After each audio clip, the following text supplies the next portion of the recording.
You're watching Honestly with Troy Dillinger.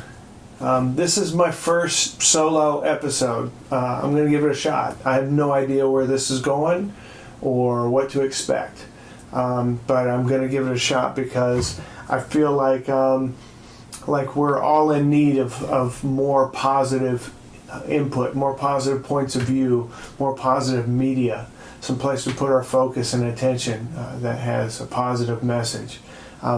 Not, as my friend Deborah said, not a Pollyanna positivity, not some unrealistic or goody-goody sort of positivity, but a real, honest-to-God, positive idea, message, thinking. I think we learn best by watching and by seeing people who have what it is that we emulate or we admire, and so we're able to emulate their actions. So today's show is unexpected. I was on the roof repairing a hole in the roof, and I came down off the roof and I looked at social media. I was looking at Facebook, and I saw a link to an article that had an interview with a man that moved me. I was inspired by the guy's message, and here's what's going on over the last few days. Here, this is the beginning of July. Over the last few days, there have been a couple of innocent people who were killed by police officers, and they seem because they happen to be captured on video and spread heavily on social media.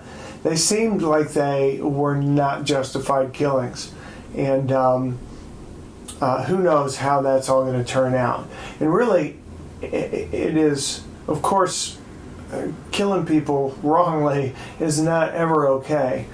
But what's happened is it sparked a sentiment of rage and outrage and fear and confusion and hopelessness on social media.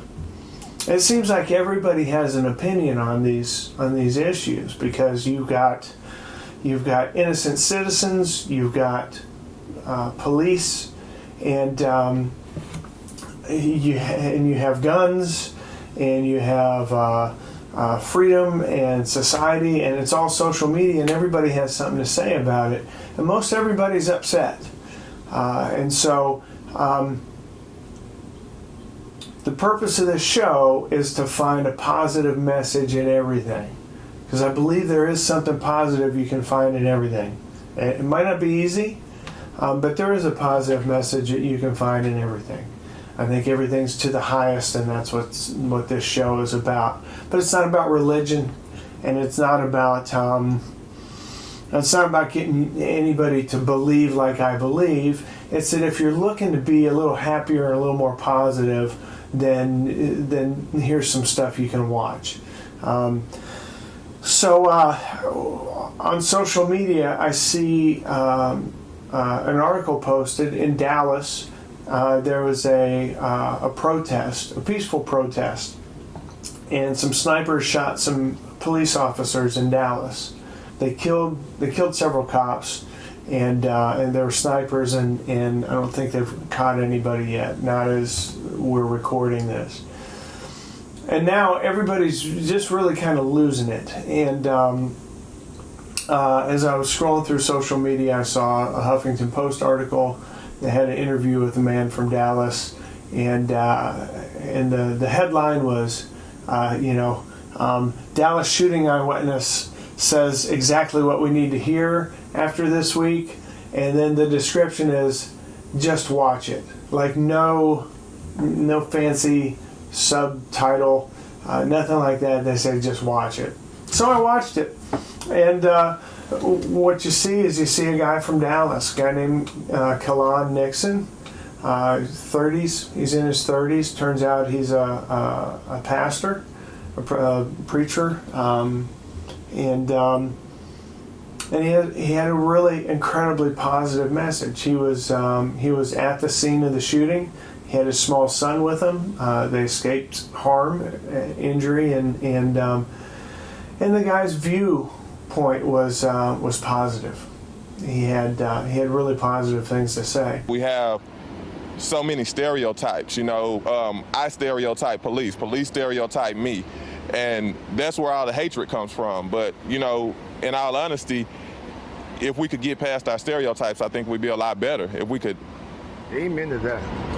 How are you today? Today, I think I'm recovering spiritually today, because. What do you mean by that? I mean, last night, when you start to see the shooting and hear the shooting, and you've got your son there, and your main concern is, I better get this boy home to his mother, or she's gonna kill me. You start to think it's me against the world. And with that type of mentality, we'll implode as a people. We'll implode not as ethnicity as a people, but I mean as a people, period. We're all one race at the end of the day. Everybody's not bad. That everybody wearing a badge is not bad. That every African American is not bad. But we have to change our concepts. We have to change our ideology in this country. We're so segregated in everything. We're segregated in our schools still. We're segregated in our religion. We're segregated in churches. And it destroys us.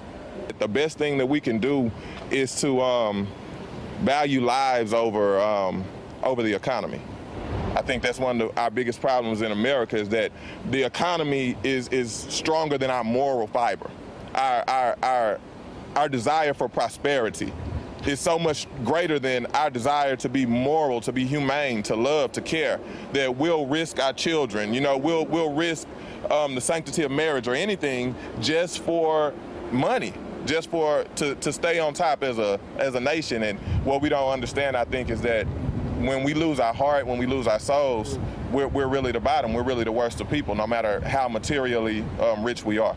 So I had to see if we could get him on the phone and talk to him and ask him a little bit more about what makes him tick and the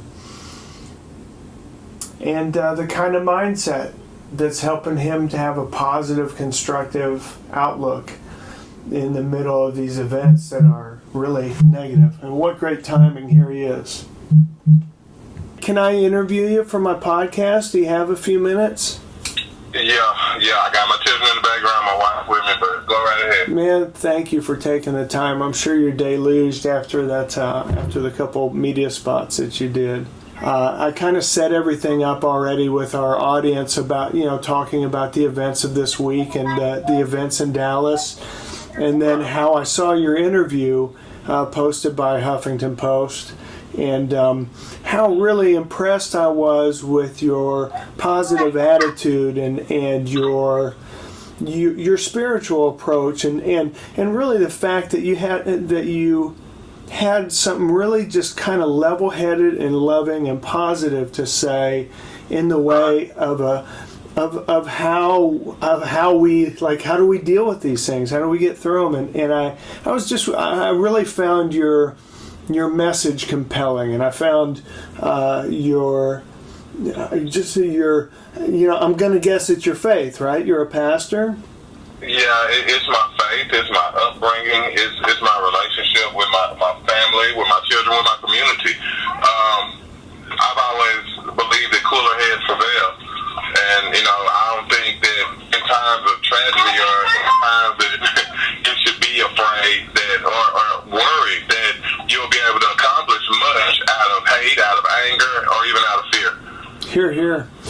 So you were interviewed by, was it like Time Warner Cable there in Dallas first? I was interviewed by our local Channel 5 and our local Channel 11 initially when we prior to the start of the rally. Well, so let me start kind of from the top. Most people are going to know already about the police shootings and killing innocent people, and that is that is what it is. But there was a peaceful protest scheduled for Dallas, and you wanted to take your son. Right. Yeah. Go ahead. Tell me a little bit more about that. We wanted to be, we just wanted to have our voices heard. We wanted to be a part as long as it was peaceful, as long as it was organized, as long as it was orderly, we wanted to be a part of that. I wanted my son. I also wanted my daughters, but I have children from 9 down to 1, and my wife actually was a little leery about taking everyone. Sure. And so she told me, go ahead, just you and your son, myself and my son. And so we went, and no, let me say that clearly, it's our son when I say that. Yeah. She's like, wait a minute. Good move. Good move. Yeah. But we went, and everything was going well. The officers were peaceful, like I said before. The people were peaceful. The march was going well, and I just think it was just one rogue individual that destroyed what was a good thing, and I'm so proud of the individuals that are continuing across America to protest peacefully. That does make me. I just want to honor those guys because people could have piggybacked. People could have said, this is all right. Let's do it. Let's kill the cops, and it would have been a terrible thing. Yeah, well, and if you look at this shooting, and you look at like the shootings in Orlando, and even in Santa Barbara, the guy who claimed to be involved with ISIS, these are all single individuals who make very, very bad choices that affect our whole world, and with their negative action, with their fearful, faithless actions, right, they're able to affect this whole world. Now, tell me a little bit about how you taking positive action offsets that. Well, I mean, any form of prejudice, any form of hate, any form of those, it can become very cancerous. Yeah. And so I try my best to stay above hate, to stay outside of hate. If I allow myself to hate, I feel like what happened with these people, those people who committed these acts, is that they allowed hate to consume them. And once hate consumes you inwardly, it can only be acted out outwardly. Either you're gonna kill yourself, or you're gonna kill someone else. And so I had to reflect on all of the people of different races, or people of different religions, even that have helped me, that have shown me love. I have to remind myself of those things, and then I have to remind myself of my own past. I have to remind myself of my own past that I was not out in the quote unquote good guy. Yeah. What was your past? I've been a drug dealer at a certain point in my life for maybe about 5 or 6 years, and it wasn't until I gave my life to Christ that I was actually able to make the changes that I made to improve my life. I wasn't able to become a father, but it was actually kind of like what I said on MSNBC, I believe. It was actually 2 Anglo-American officers, blonde-haired, blue-eyed guys that I could have just instantly written off as KKK or black haters. And these are the guys that when they found me and they had me in handcuffs and they had me with drugs on me, they could have taken me to jail, they could have thrown me in prison, I could have gotten a penitentiary sentence. The first question that these guys asked me was, do you believe in Jesus Christ? Do you believe in Jesus? And I believed, but I don't think I was living. I wasn't living as a believer. And from there, I was able to become the husband and become the father and preacher and pastor that I am now. And nowadays, I think people are so confused by religion and it's looking at the negative that people are tending to do, right? So when somebody looks at like the interview you gave and you start talking about your feelings and your ideas for solution, well, that's something that anybody can agree with, So talk a little bit more about kind of the how you see us living together as people. I mean, you had a really wonderful way of saying it. One more time, talk more about what I'm kind of, your voice is kind of funny. Oh, sure. Yeah, talk a little bit more about how you see us being able to live together in a positive way, like the opposite of all this stuff that we're experiencing. Well, the scripture says, how can you love God whom you've never seen and hate your neighbor who you see daily? And not love your neighbor who you see daily. And so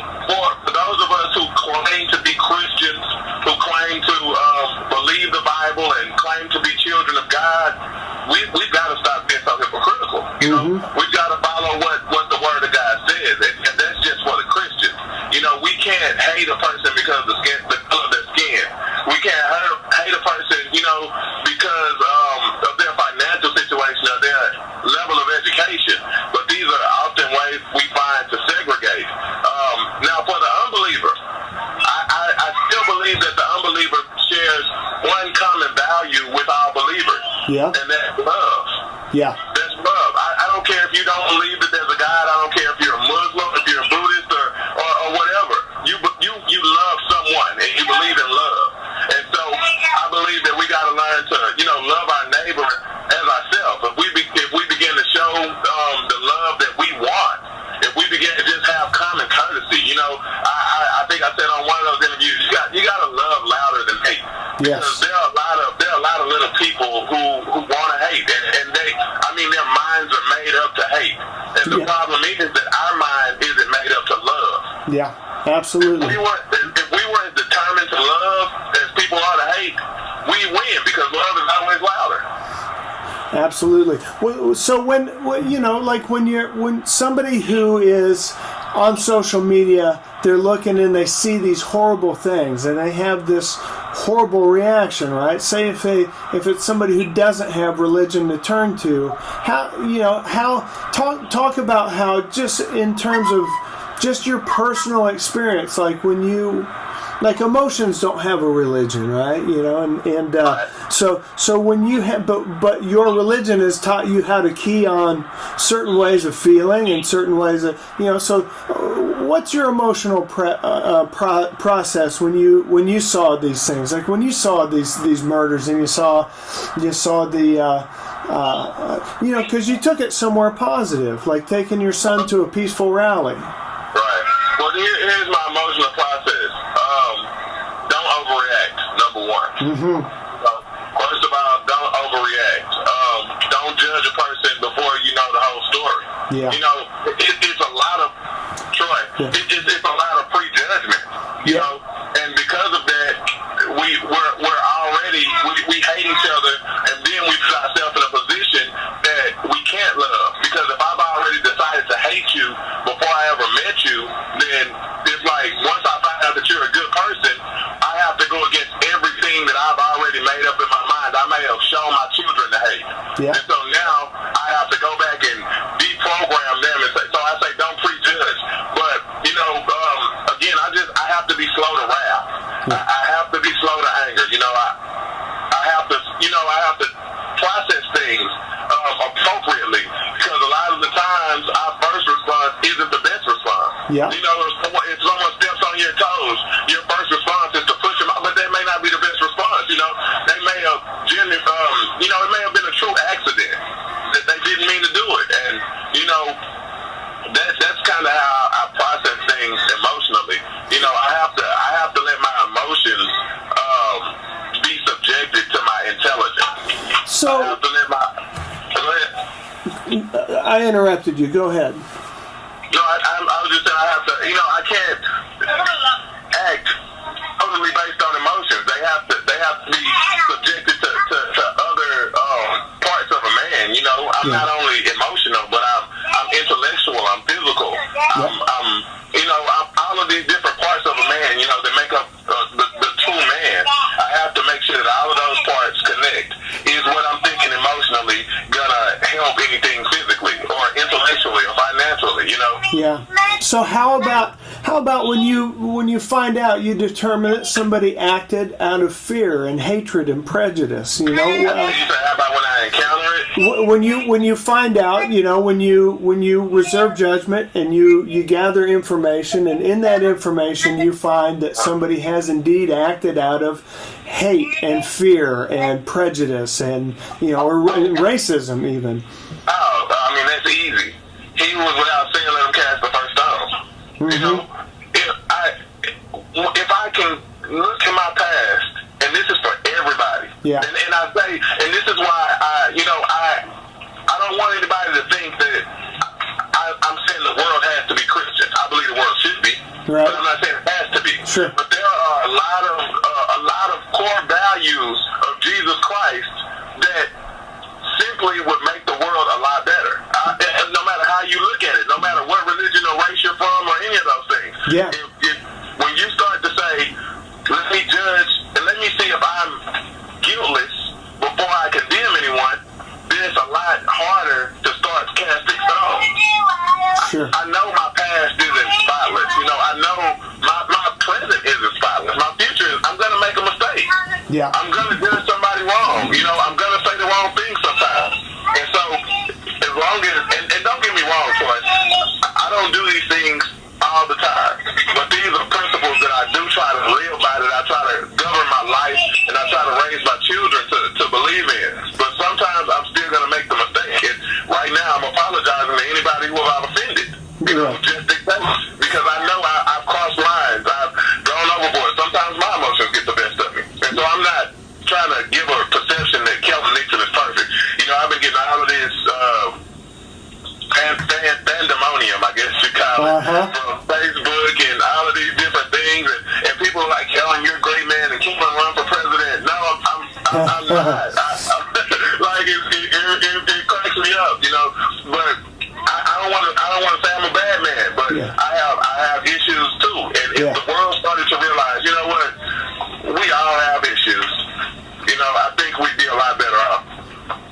Yeah, well, it's got to be difficult as a pastor to be. I mean, you're considered an expert and an authority, and you're also walking around wearing skin too. So yeah.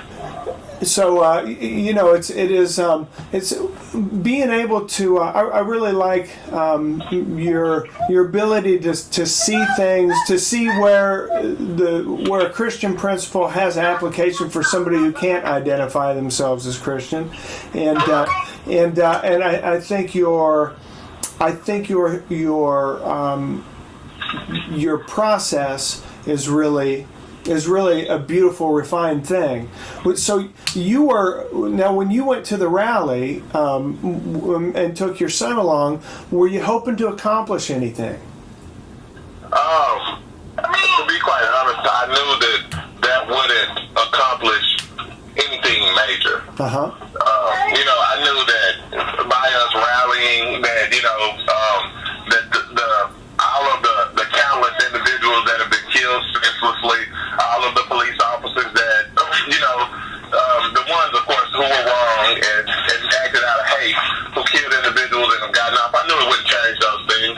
But what I wanted to do is to stop getting behind things. What I was really looking for was to connect with some people. To connect with some people who we could kind of decide to get ahead of things. I think one of our biggest problems, Troy, is that we get behind everything. We wait until something happens and then we react. Well put. We wait until something happens and we react. And I don't want to necessarily be a reactor. I want to be proactive. Yeah. That way, that's the only way to solve problems. You look at the potential for a problem before the problem happens, and you're able to kind of ward it off, I guess you'd say. Yeah. But that was really my intentions. It wasn't, to necessarily change it. I knew it wasn't going to be any big guys or movers and shakers, any law changes there. But I was just hoping that maybe I could connect with some guys who were about true change, long-term change, and I'm sorry about that. And also just teach my son how to be a man.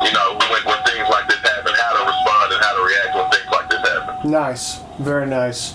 Well, so then for somebody who's watching this, and they're saying, well, okay, so I'm upset and I want to try to do something. I want to be positive about it. What's your recommendation? Like, what's your advice of how somebody can react positively and take positive action and actually impact the situation? Well, my advice is to do like today. My wife, myself, my children, a couple of people who saying that they wanted to do something. We got together and we walked around and we passed out waters and fruit to the officers in Dallas. Now, don't ever. I don't want to take credit for who were doing it. There were people who were doing it before us. But we wanted to do that because what we want to do is improve the relationship between African Americans and the police. That's great. I think the problem is that everyone wants to talk. You know, social media sometimes it kills me because it's just a bunch of talkers. You know, and everyone wants to say, everyone wants to say, you know, this is so sickening and I'm so sick and tired of this, but no one wants to act. And we got to find a positive way to act. You know, I want to go next week and pass out indigent packages to homeless people. You know, this is how we start to try to fix it. Can you give them an apple, please? We got to find positive ways to fix things because it's as much as we want to march and as much as we want to rally, and I want to do those things too, but my question is, what does it solve? You know, I'm not politically minded, you know, so I couldn't tell you what to do politically, but there are people who are. And they have better ideas than I do, but they won't move, they won't do anything. Like, this is how I feel. You can't start, or you can't have a movement without moving. You know, so everybody wants a movement, but too many people are afraid, and I think this is a great problem, Troy, is too many people are afraid to be followers. They're afraid to be known followers. You know, when we had the civil rights movement, those guys were not ashamed of saying Dr. Martin Luther King Jr. was their leader. You know, and it placed them in the line of fire too, you know. But not as much as him. You know? Yes. But when they said he was the leader, and you can't have order until you have a leader. That's true. That's why things go and happen the way they happen a lot of the time, because there are too many chiefs and not enough Indians. And so when everyone is the leader, when everyone, you know, sometimes you just have to say, hey, I'm going to submit to your authority. You're going to be a superior. I'm going to be a superior. And I even said on my own Facebook, I'm just looking to be a part of something. I don't have to lead. I'll follow. You know, I just want to be a part of something. But I want to be a part of something that's organized. I want to be a part of something that's orderly. And you know, a lot of the time when things are out of order and when everybody's doing what they want to do, you get the kind of results that we had in Dallas the other night. And you were pretty close to the shooting when that happened, yeah? Yeah. That must have been terrifying having your son there and knowing he was in danger. You know, the funny thing is, I mean, and I'm not saying this braggingly, but I've been shot at before. You know, people have pointed guns like right in my face before. You know, and this is not anything for me to brag about. But it takes on a whole different type of thing or thought process when you've got a 5-year-old with you. Or when you've got a wife and 3 daughters at home that are just waiting for you to come back and give them the report of how everything went. You know, and so it did for a moment, but I couldn't allow terror. Like I said, like you asked me earlier, you know, my initial emotional response was, oh God. But you know, my physical response is run. My intellectual response is go this way. So you know, I think if people start to, I think a lot of the times people they only tap into one part of their person. You know, you get people who, you know, cry a lot. Or you get people who talk a lot about, you know, their book smart. So you get people who talk a lot about their money. But if we were more in tune with the whole man, with the entire man, I think that we'd be able to, you know, we just become great. You know, it's funny because I love that movie. I can't think of the name of it. Where the guy takes the pill and he gets so much smart and he's able to do everything. But I love that movie because it really says something about the person who's able to kind of tap into his whole self. Absolutely. And hey, by the way, how long did it take you to get a call to your wife and let her know that you were okay and your son was okay? You know, I didn't have an opportunity to call her. She called me before I could call her. Good. I would say I left the rally maybe about 45 seconds before it was over because, you know, the guys who organized it, those guys, they were great. But unfortunately, a couple of knuckleheads got and they were yelling out sentences and profanities, F the police, F the police. And so I was like, okay, it's time to go, son. It was already, coming to a close. So before all that stuff happened, I haven't heard anything about how the rally went, or what happened, or who spoke, or what all took place with the rally before all the. We started at the Below Garden Park, and we were, as people started to assemble, I said about 7:05 that there was a rallying, there was a cry out for justice for Mr. Castile and for Mr. Sterling. Yes. And so there were different speakers, and then there was a young lady who recited a poem. And it was a nice thing, black and white and Hispanic and all different ethnicities gathered together for a common cause, for a common goal. That's great. And once that concluded, then we began to march. And we marched a couple of blocks up, and then we came back around and back down, and we got to our final point, where the shooting kind of took place. But I mean, like I said over and over again, the police officers, loving, caring, assisting, doing everything that they could to people, for life. In all honesty, Troy, in Dallas, every city has, police and people problems. Yeah. But I can be honest and say we don't have the worst of those problems. Yeah. And I hate it for something like this to happen because I'm afraid, now let me say that I'm not afraid, but I am of the mind that it may be coming. Right. Yeah. I'll bet you anything, the police that were shot were all police who were guarding the protest, right? They were making sure that everybody who protested was safe, right?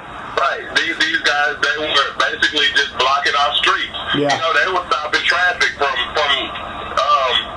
overtaking us. Right. And unfortunately, like I said, this guy, his hate, it just overwhelmed him. And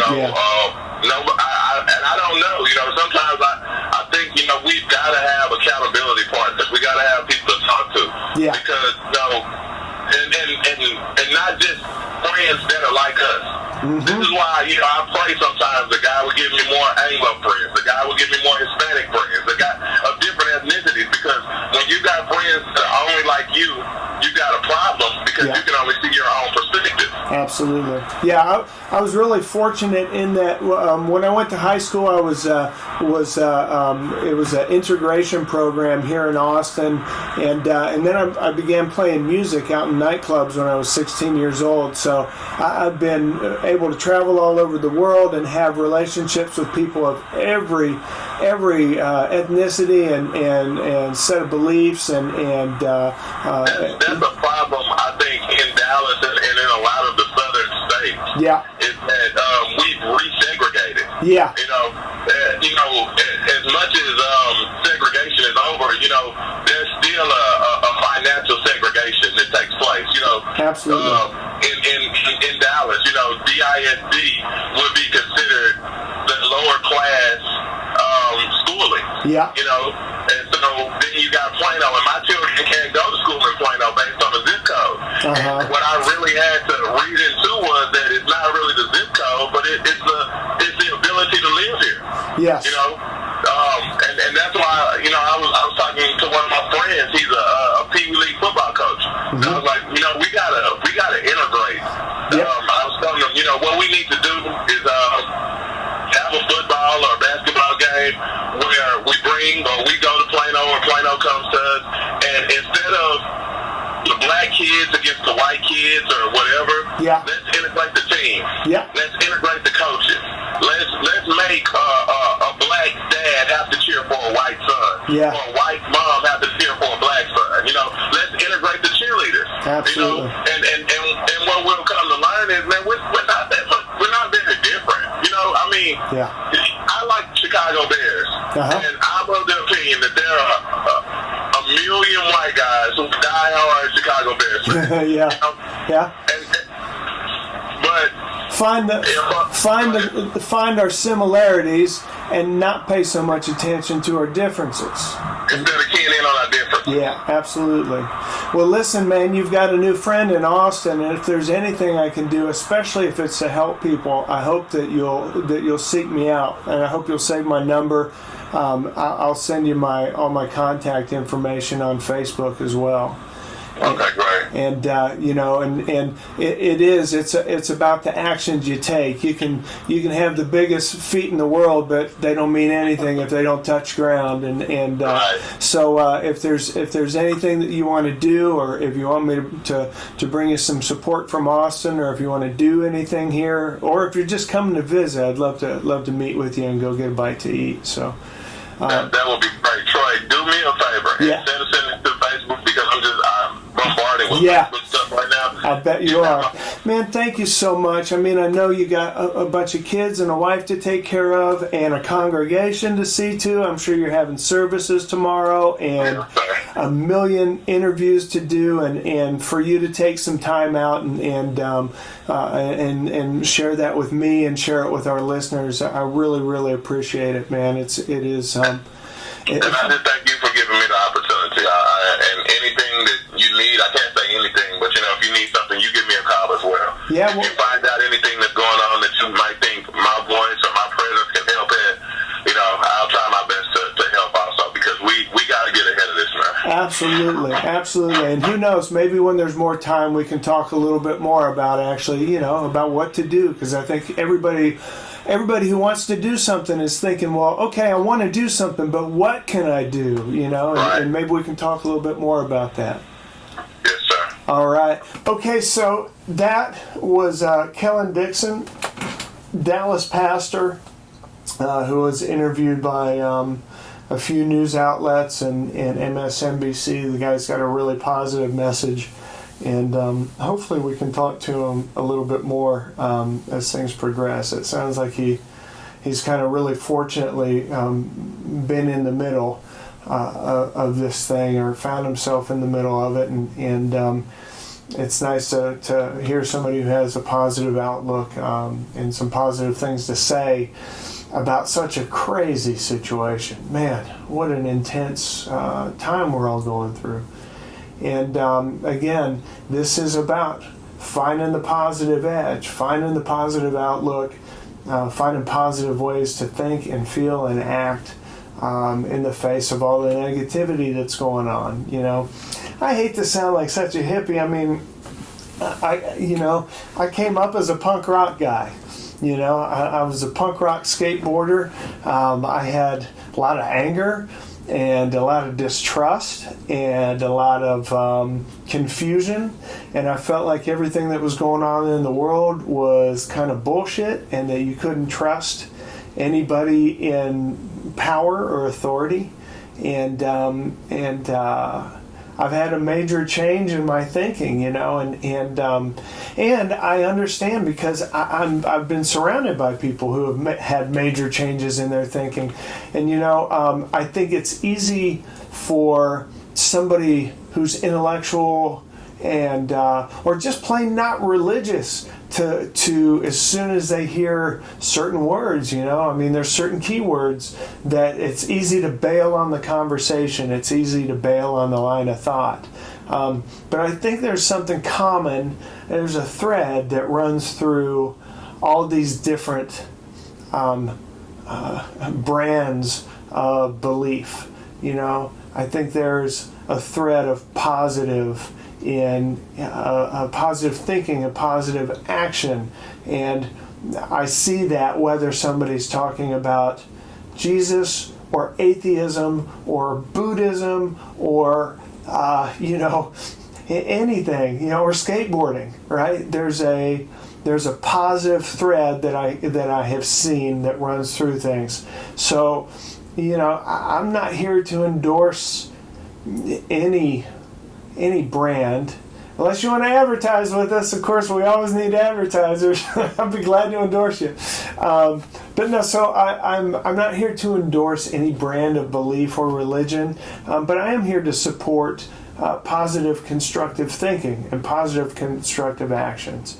And so, in closing, I want to say that I'm hoping that we can talk to Kellon Nixon some more. I think that coming up with ideas and ways that we can be more constructively positive is the antidote to all this destructive negativity that's going on in our world. I think you and me can help the insanity that we're surrounded with in our world. I think we can help cure it. But I don't think focusing on the negative stuff helps. I think taking the negative stuff and finding a way to turn it positive is the way to go. And I'm a little shy to say that I want to be Mr. Positivity. But the fact of the matter is it's sure a lot better, happier, fulfilling way to live. I never felt like I really had any hope when I was doing the whole negative thing. When I was, so without making this too much about me, I want to make it more about you, and I want to make it about ideas and solutions, and I want to make it about actually all the stuff that we complain about and worry about and wish was different. I want to make it about how do we actually make it different. How do we bring the world that we wish was into existence? And I think we can do it. It starts, I think, with talking about it. And then we have people who are capable of doing it, taking action. And then we band together and we take action. So there'll be lots more to talk about. But for today, we're talking about race, and we're talking about authority, and we're talking about police, and we're talking about guns and shooting and killing, and we're talking about how to face it with strength and a positive nature and positive actions. So your positive, if you want some homework, your positive action, I'll give you 2 positive action. One is find something positive you can say on social media. Find your positive opinion, or find somebody else's and repost it or rephrase it. And then the other positive action is do something nice and loving for somebody else today. And if you watch this again, do it on that day too, or do it every day. But just for today, which is the only day you can do any of this stuff, take one positive, loving action towards somebody. Now maybe it'll be a stranger, maybe it'll be somebody close to you, but take a little time to just do something positive and loving.